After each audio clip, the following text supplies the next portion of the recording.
The Makeba Centre for Girls Foundation, they launched their first ever Legacy Festival. It's a lively celebration of music, of art and activism, honouring the legendary Miriam Makeba. Of course, the festival aims to showcase Makeba's lasting influence, whilst also inspiring the next generation of female leaders. The centre is dedicated to empowering young women through a blend of creative expression and activism. And this festival is a celebration of that mission and so much more.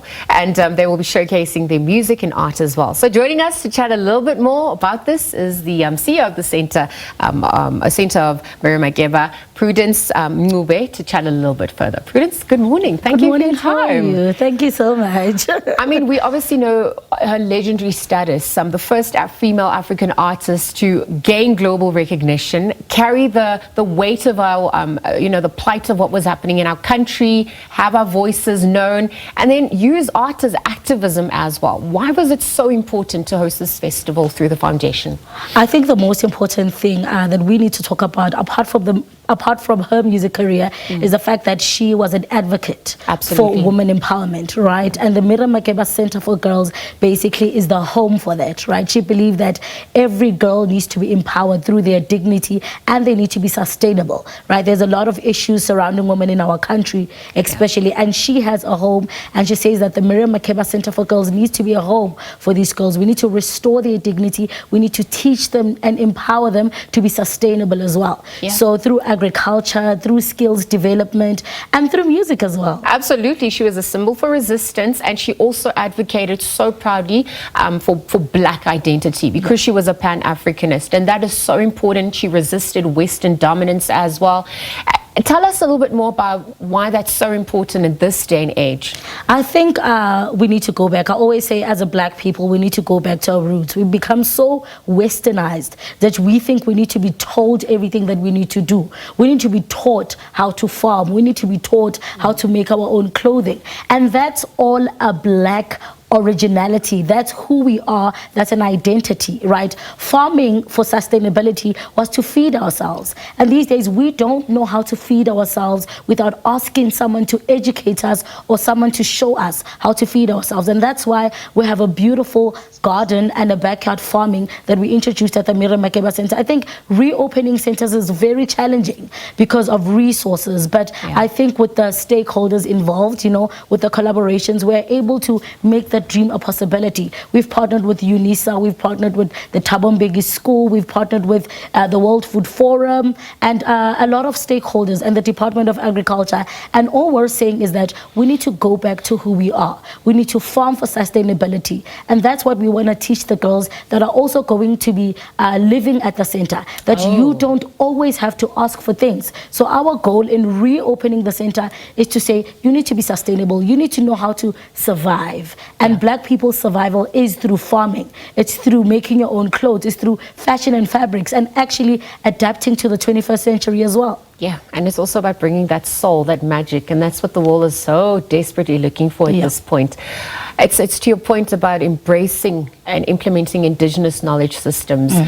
If we look at the performances, if we look at the artists that were chosen, if we look at, why they were intentionally used to help hone this message, craft it even further, entrench it further. Tell us a little bit more about the lineup and how that also came to be. So I'm not going to disclose the lineup as yet. You're teasing us. I'm not going to disclose the lineup because I want this to, for the people that are watching as well, I want this to be an open invitation to say that if you know how to communicate our being through music, this is the opportunity for you. We're open to collaboration because collaboration strengthens South Africa and who we are.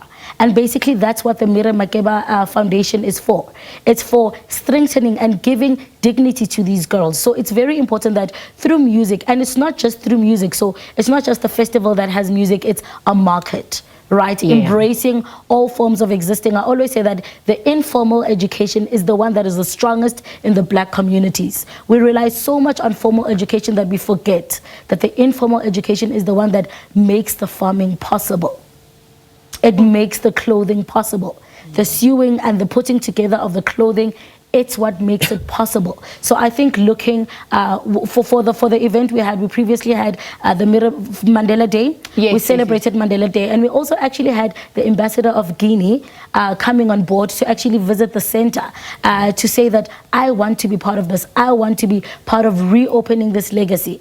And there's needs that the center has, right? And it's through these collaborations that we're able to make this dream a reality. Well, thank you for speaking to that value chain, because yes, it is about empowerment. There's cultural empowerment, identity, but also economic as well. And so you're obviously looking at how that's going to be catered to. It comes with challenges as well in putting this all together, even just reimagining what is possible, what we choose to remember, particularly because of where we are as a society right now. What are your biggest challenges as a foundation, and perhaps even just putting this all together? I think our biggest challenges is mainly resources, right? In order for you to give a home to anybody, not just the girls, you need to be well resourced. There needs to be food on the table.